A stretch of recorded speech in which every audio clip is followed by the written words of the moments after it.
spells. Did anyone else do that? No? Yeah. fellow magic spell writer.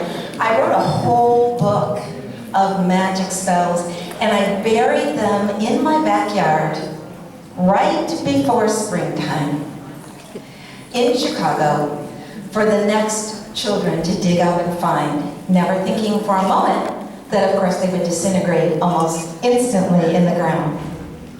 My favorite spell that I wrote was turning darkness into light.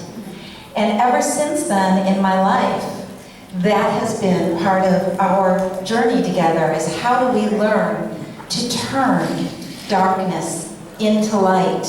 How do we recognize that they're so connected?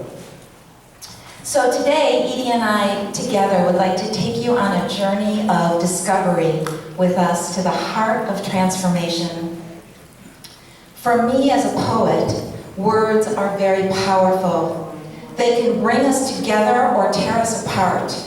And my first poem, Words, is about just that.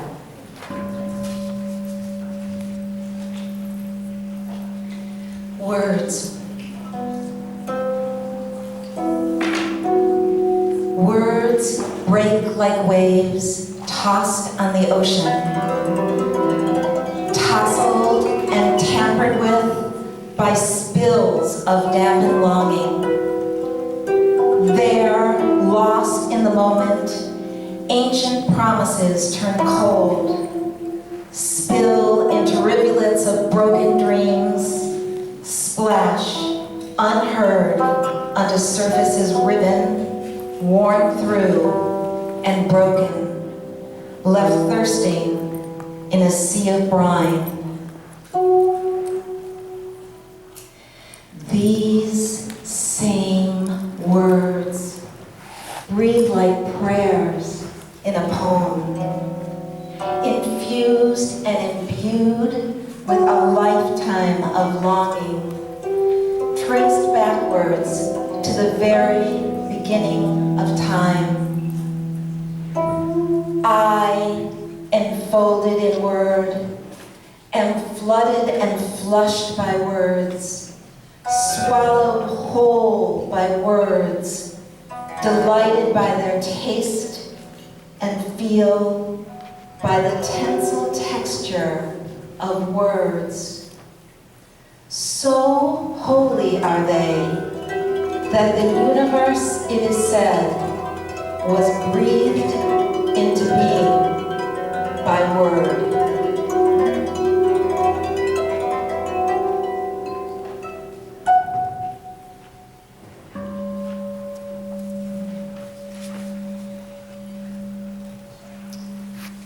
In my poetry, I often speak in first person.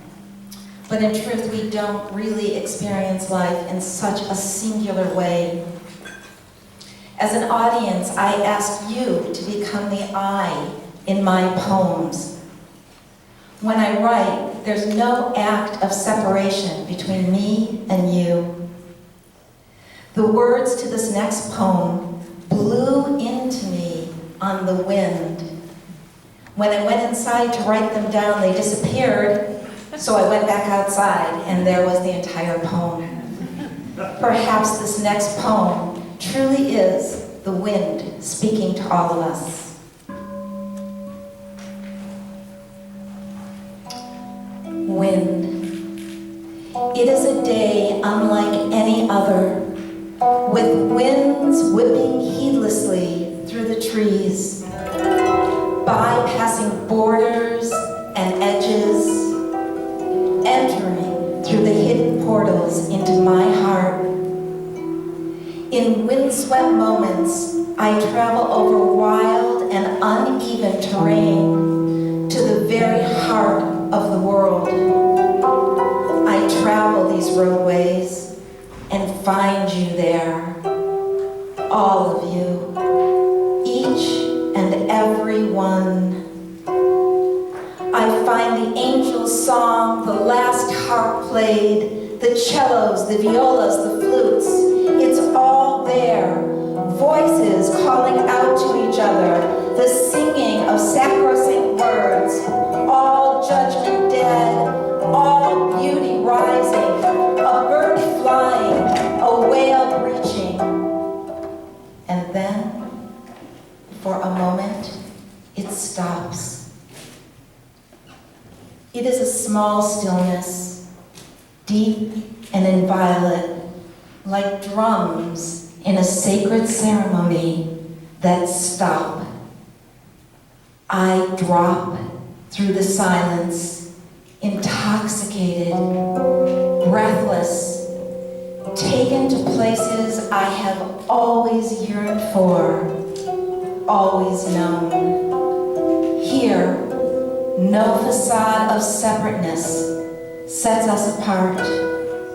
Instead, there lies a union of senses that unlocks me, unravels me, until all that is left is the wind whipping recklessly through the trees. It has eluded us, the extraordinary. We are in habit of dulling the miraculous until there is nothing but ordinary left. Truth is, there is no ordinary, nor any day the same as another.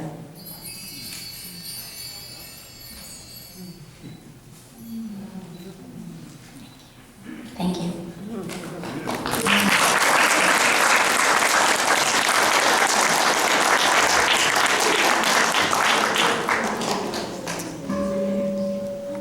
In so many cultures, the breath is sacred and the air is holy. It's something we often forget about in our daily life here. The air is felt as a holy presence that surrounds us, fills us, and connects us to one another. I was sitting alone, or so I thought, on a beautiful summer's day when this next poem was born. Inhale.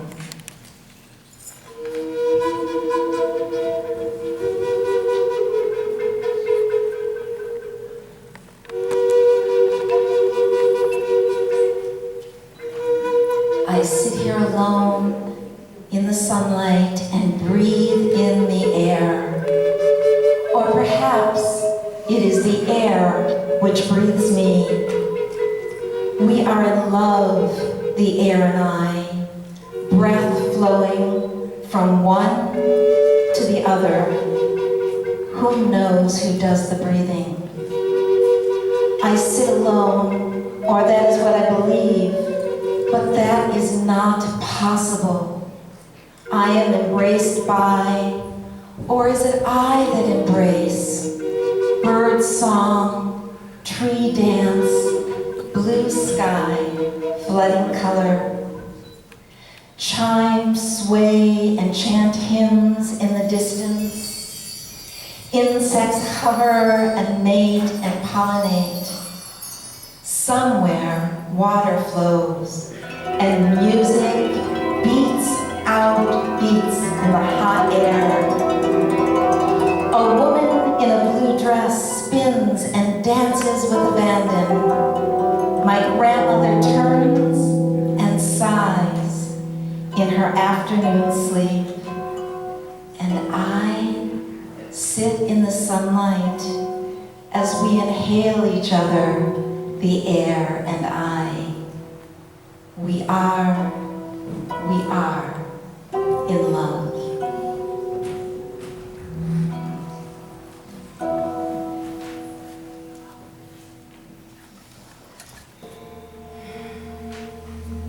Let me just shake it out here.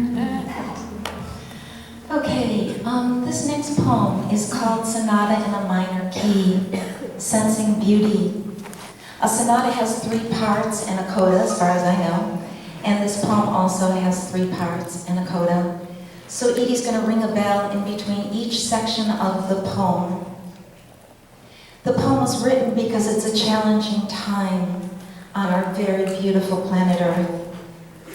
Those of us that are awake and aware are experiencing a time of great metamorphosis, that carries along with it some very serious and real concerns about global warming, about continual wars, about rising violence, and about the growing and abhorrent discrepancy between the haves and the have-nots. For many of us, being awake during this time can bring up feelings of sorrow and concern. At the same time, we are willing to rise before this challenge with tremendous light and love, and it is serving to awaken us. So with that said, please just follow along with me in the feeling and the imagery of the poem in a moment when I was feeling some sadness for our planet.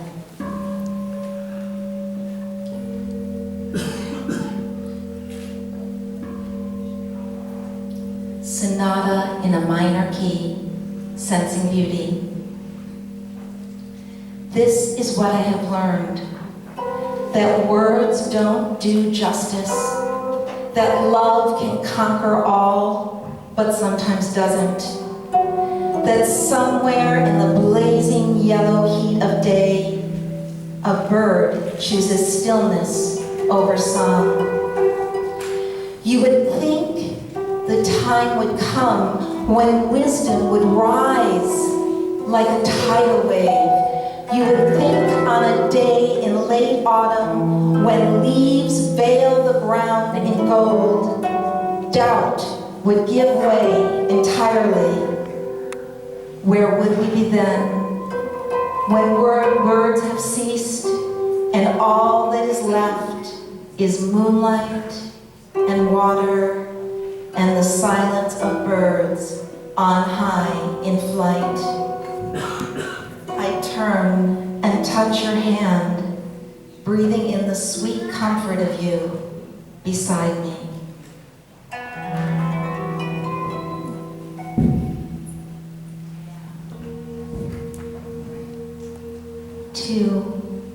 On the outskirts of Cairo. On the outskirts of Cairo, 60,000 people survive by rummaging through garbage. Buried in these immense oceans of smoke, in starry embers that rise for miles, lies a riddle. In the newspaper photo, broken glass shards cover the ground. In each sliver, a hologram. In this one, a voice shining in song. A yellow bird singing at midnight to the moon. In this one, the glowing brilliance of a mind in whose thoughts the world could be saved. Or there, even more so, a clear heart that beats rhythmically against a thinned and blanched shirt. I am overfull, and you are starving. There are not enough honey cakes in the world to fill our empty hearts. I sit in front of my dinner plate, piled high with food, but hunger without end for the truth.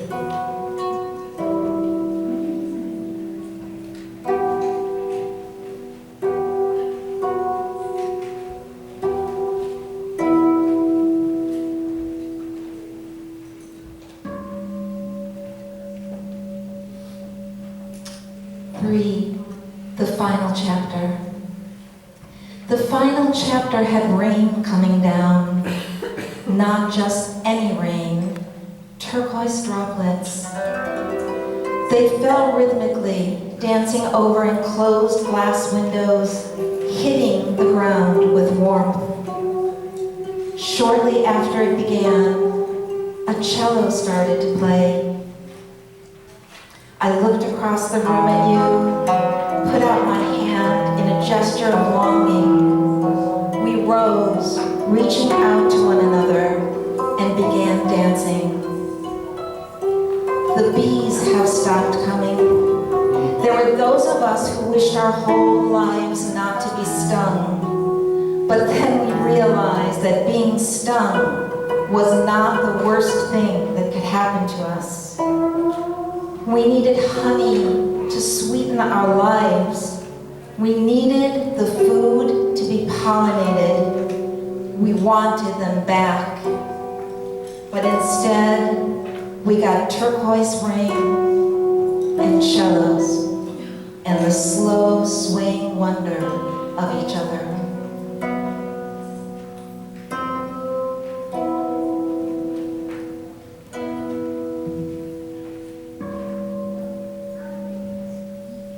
Coda. In the end, after the rains had stopped, justice and words gave way.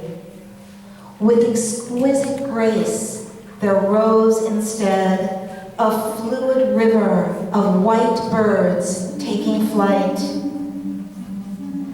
Speechless, we gazed into the flood of the moonlit night and found with sudden clarity that love, in all its infinite and varied disguises, somehow amazingly remained.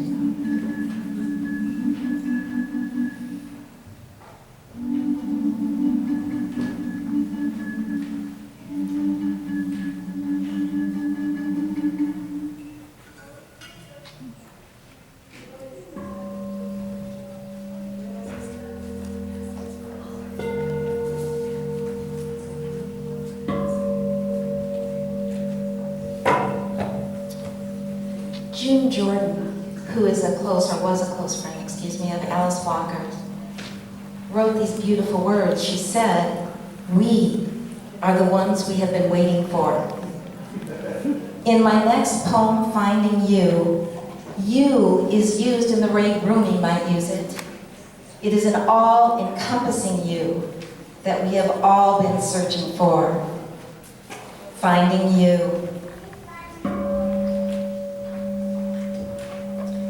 I have traveled light years to this moment, stood flailing in rains of hail, risen into soft mists becoming, trailed vines of honeysuckle behind me, faced torrents of waterfalls, crossed narrow crevices, treacherously dressed in sliding ice, to meet you. Here, where you have always been. Without taking a step on a pathway, without gazing blindly under bridges in the dark, or standing on overpasses, shouting for traffic to stop. Now I know no need to stop, or search, or gaze, nor need to travel depths to meet you. You are right here where you have always been, spinning in vibrant colorways, radically alive and brilliant, while I went off searching to find you.